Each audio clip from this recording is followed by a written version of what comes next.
Est-ce que vous saviez que les oiseaux font de la muscu? Après l'accueil et les soins, qu'est-ce qui se passe pour un animal dans un centre de soins?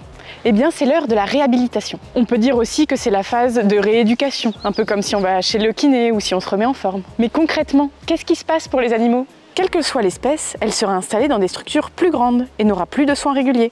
Et oui, en fonction de l'espèce, les animaux seront mis en volière, en piscine, en volière tunnel, qui peuvent aller de 8 à 64 mètres pour la plus grande dans les centres LPO.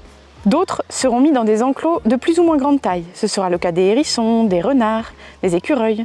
Ils seront désormais plus proches de leur milieu naturel. Les contacts avec les soigneurs sont limités au nourrissage et à l'observation à distance pour vérifier s'ils s'alimentent bien, si la flottaison est bonne pour les oiseaux marins et si le vol est correct. Même s'ils restent en captivité, ils se retrouvent soumis aux conditions météo. C'est une étape de transition vers leur relâcher en pleine nature. Ce sont les derniers jours, bientôt le retour à la nature, et ça c'est magique. Alors suivez-nous pour ne pas rater cette dernière étape.